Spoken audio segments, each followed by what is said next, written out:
الحمد لله وأشهد أن لا إله إلا الله وأشهد أن سيدنا محمدا عبده ورسوله وبعد. وصلت في المقدمة حتى نلم بموضوع اليوم. حقيقة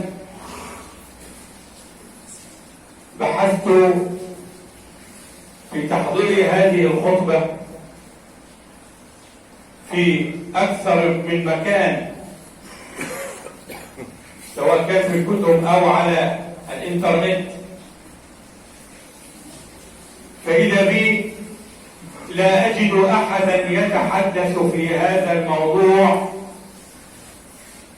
اللهم إن كان يتحدث بأسلوب نظريات أو ما شابه ذلك وليس خطط أو دروس، إلا رجل وجدته يتحدث في هذا الموضوع في دقيقتين، لكن هاتين الدقيقتين استفدت بهما وفتحت لي بأمر الله عز وجل تحضير الموضوع، وصممت على أن أتحدث فيه نظرا لتفشيه عند كثير من الناس، ولا أقول عند جميع الناس، لتفشيه عند الناس. هذا الموضوع هو اللامبالاة. اللامبالاة. ما معنى اللامبالاة؟ اللامبالاة معناها البعد عن الأمر أو عدم الاهتمام به. إما أنني أبتعد عن الأمر أو لا أهتم بالأمر. اللامبالاة نوعين. اللامبالاة هناك نوعين من اللامبالاة.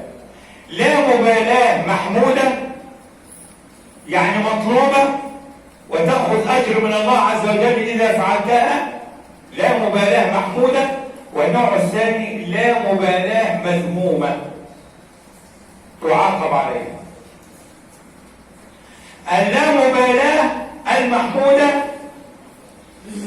هي الابتعاد عن الشر أو عدم الاهتمام به مخافة الوقوع فيه. هذا هو اللامبالاة المحمودة. يعني مشيت في الشارع وجدت اثنين يتنازعان، وهذا يلقي بالسباب على هذا وهذا يلقي بالسباب على هذا. ما المطلوب مني؟ المطلوب ألا تهتم بهذا الأمر اهتماما شديدا، وفي نفس الوقت لا تبتعد ابتعادا شديدا، ولكن عليك إذا استطعت أن تنطق بكلمة لله عز وجل لتفرق هذا النزاع فانطق. إذا كانت لك كلمة مسموعة في هذا الحي فلا تبخل بها حتى تحرج المتنازعين. أما أكثر من ذلك فلا، حتى لا يضايقك الأمر فيتطاول لسانك مثلهم ويشتعل الأمر أكثر مما كان.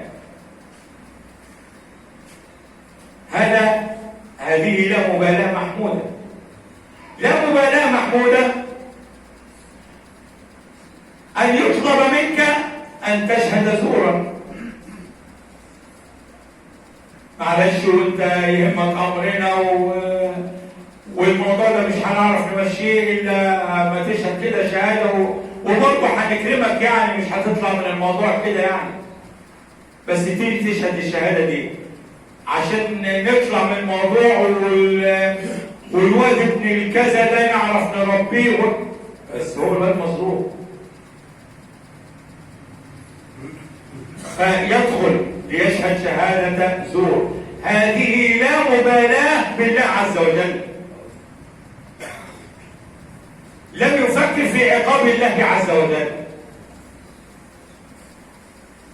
فلو ابتعدت وقلت لا حول ولا قوة إلا بالله، معاذ الله أن أشهد شهادة زور، معاذ الله، هذه لا مبالاة محمودة. ليه؟ لأن أنت يعتبر كده بالأسلوب العامي اللي جالك وقال لك أنا عايزك تعمل كذا، أنت كده بالأسلوب العامي نفضت له.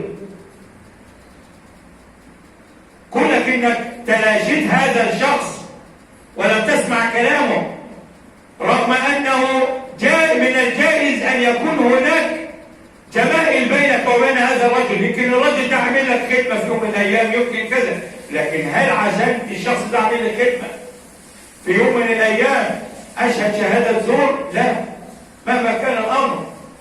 إذا كان الرسول صلى الله عليه وسلم يقول لا طاعة لمخلوق في معصية الخالق، حتى لو أبوك، حتى لو أبوك، حتى لو أمك، وطلب منك طلبا يغضب الله عز وجل، ما تقولش لا ما ينفعش، بس ده أبوي، ده هم اللي ربوني وهم هيزعلوا مني. يزعلوا في الحتة دي، يزعلوا يتغير. إذا كان الكفر، الله عز وجل الكفر من ناحية الأب والأم، لو الأب والأم قالوا للابن اكفر، الله عز وجل أمرك بالإحسان إليهما، عاملهم معاملة طيبة، لكن لا تطيعهما. وإن جاهداك على أن تشرك به ما ليس لك به علم فلا تطعهما وصاحبهما في الدنيا معروفا.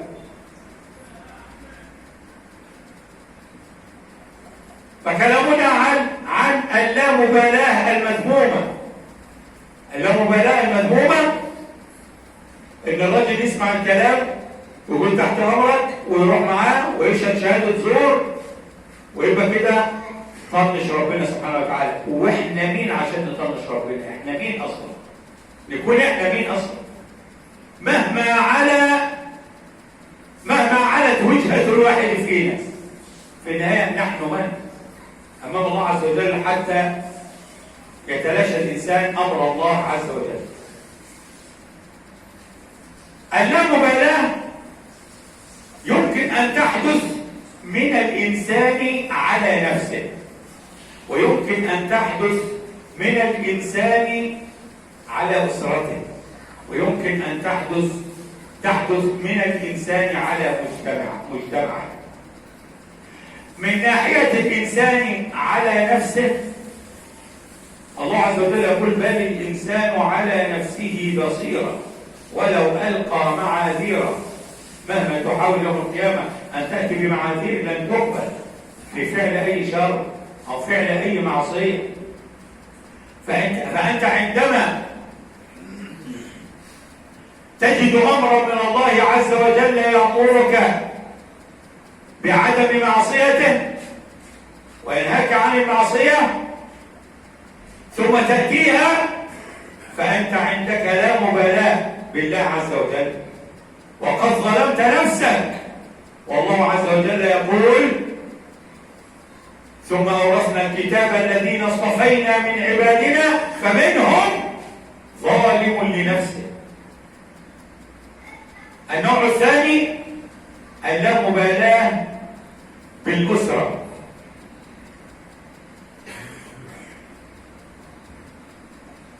بالأسلوب العامي الأسرة على قد حاجة، كما يقولون الرائح على قدر الآتي. الرائح على قد الجاي أو الجاي على قد الرائح، يدوب البيت ماشي. صاحبنا يعلم بأن عنده زوجة، والزوجة قد تكون مريضة وتحتاج إلى علاج، وعنده أولاد، والأولاد أمامهم تعليم وأمامهم مصاريف، وهذا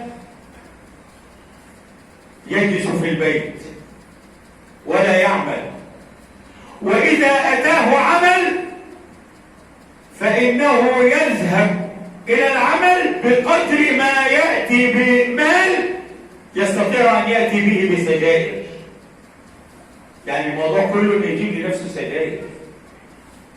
ده لو اشتغل. الأغلبية منهم يجلس في البيت ينتظر لتأتي زوجته له بالمال، أو أنه يعمل ويحافظ على العمل لكنه لا يهتم بمطالب البيت.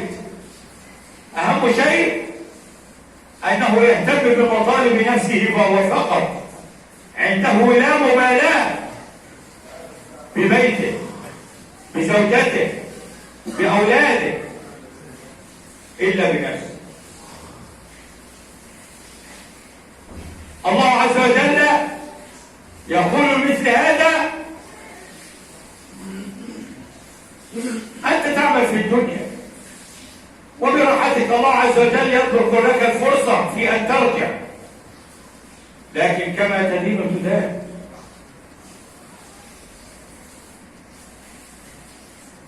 اعلم بأنك إذا قصرت في حق من وكل لك الأمر بهم فستحاسب. كلكم راع، هذا قول الرسول صلى الله عليه وسلم: كلكم راع وكلكم مسؤول عن رعيته. فاتق الله عز وجل فيما استرعاك الله عز وجل عنه. أما اللامبالاة المذمومة من ناحية المجتمع فحدث ولا حرج. يعني أقربها الوباء الذي نعيشه الآن، الذي ابتلانا الله عز وجل، إما ابتلى به أهل الكفر ومات منهم الكثير بسبب كفرهم وإعراضهم، وإما أن يصيب المسلمين حتى يرجعوا إلى الله عز وجل فلم يرجعوا. ونجد الناس رغم التعليمات ورغم أنك تعرف الأضرار إلا أنه الكثير منا عنده لا مبالاة. كانت الأمور معقدة ومغلقة ثم فتحت.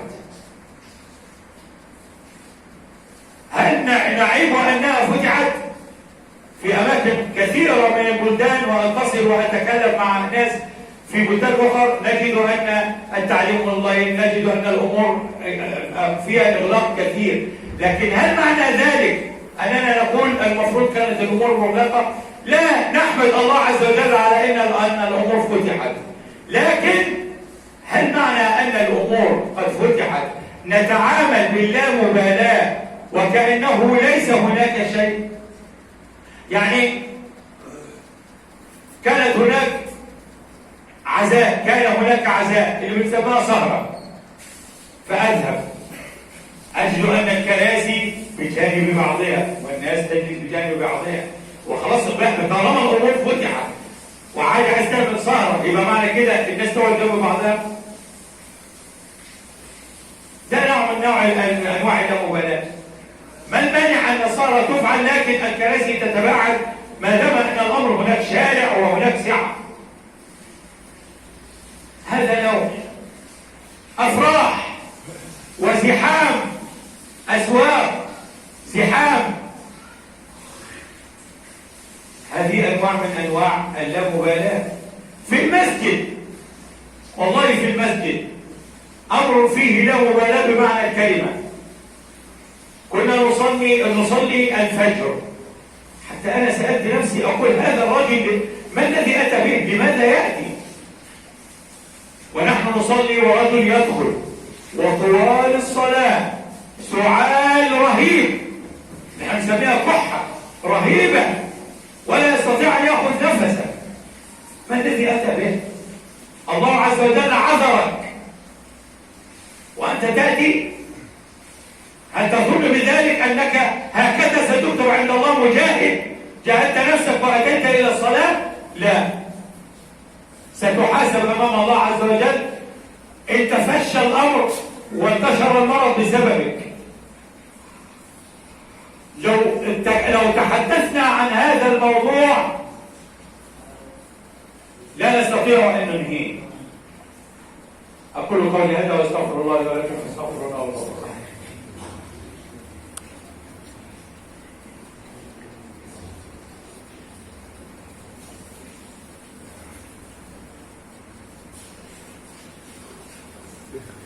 الحمد لله الذي من يتقرب ولي بالله والتوفيق واشهد ان لا اله الا الله واشهد ان عبده ورسوله. وبعد، هناك امر يعتبر تنفيذ للامبالاه، صيغه عودها الناس ويستخدمونها في غير محلها. كلمه كده الناس بتقولها لبعضها لكن تستخدم في غير موضعها. هي كلمه طيبه، ولو انا قلتها هترد تقول الله لما مش عاجبك الكلمه دي هم يعني على مين يعني؟ لكن الاستخدام نفسه غلط. ما هي هذه الكلمه؟ سيبها على الله. واخدين بالكم؟ سيبها على الله. اظن اي واحد هيقول لك الله امال يعني نسيبها على مين؟ انا عندنا غير ربنا؟ كلامك صح. لكن المشكله في الناس بتستخدم هذه الكلمه خطا. سيبها على الله. يعني ازاي؟ واحد يجيب لك وانت عارف ان احنا في كورونا وفي وباء، ازيك يا شيخ محمود، اهلا، ياخده بالحب ومش عارف تفرفص منه. يا عم الله يرضى عليك، الامر فيه وباء وكده يعني، ده حتى المصافحه ربنا يستر يعني. ومش هنقول ما نصافحش على الناس، انا رايي ان احنا عادي ممكن نصافح، لان انت قادر على انك بعد ما تخلص تروح البيت هتغسل ايدك بالماء والصابون، لو في اي حاجه هتروح مقدور عليها شويه، لكن حب. وساعه ما تقول له كده يقول لك ايه؟ يا عمي سيبها على الله. طب هو ربنا قال كده؟ على فكره ده انت تتهم الله عز وجل باللامبالاه، بان ربنا عز وجل عايزك تكون عندك لامبالاه.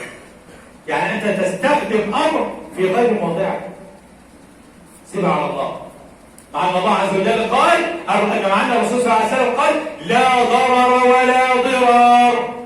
يعني لا يجوز لك ان تضر نفسك ولا تضر غيرك. ما تجيبش شيء عند ربنا الله عز وجل بريء منه. ايضا يعرف ويسمع كثيرا ان السجاير، حكم شرب السجاير حرام. خلاص يا جماعه الامر ده خلاص العلماء بحثوا فيه كثيرا جدا، واذاعه القران والله 3 مرات اسمع السؤال ياتي فيها واسمع الاجابه نفس الاجابه، حكم شرب السجاير حرام. يمكن كان الاول اللي كانوا يقولوا مكروه لان ما توصلوش لسه الادله، لكن الادله اصبحت كثيره على حرمه السجاير.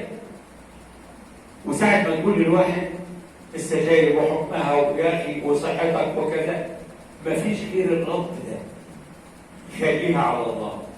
يا راجل هو ربنا قال لك اشربها؟ هو ربنا قال لك اشربها عشان تقول خليها على الله؟ ربنا بيقول لك حرام تقول خليها على الله؟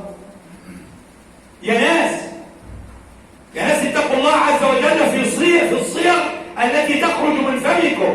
هذا اللفظ عندما تستخدمه في غير موضعه ستحاسب على اللامبالاه التي تستخدمها في الموضوع الذي تنطق فيه كلمه سيبها على الله، وتحاسب على انك استخدمت الكلمه نفسها في غير موضعها. ايها الاخوه المؤمنون، اكتفي بهذا القدر، وما قل وكفى خير مما كثر والهى. يا ليتنا نصلح من حالنا في مثل هذه الامور ولا نستخدم الا اللامبالاه المحموده. عسى الله عز وجل ان يرحمنا مما نحن فيه. اللهم امين يا رب العالمين. اتقوا الله عباد الله حيث قال يا ايها الذين امنوا اتقوا الله حق تقاته ولا تموتن الا وانتم مسلمون. اللهم اجعلنا من عبادك المتقين، اللهم اجعلنا من عبادك المتقين، اللهم اجعلنا من عبادك المتقين، اجعلنا من عبادك المقبولين ولا تجعلنا من الاشقياء المحرومين. اللهم اختم لنا بخاتمه السعاده اجمعين. اللهم ارفع عنا البلاء والوباء والفتن والمحن والغلاء ما ظهر من ذلك وما بطن.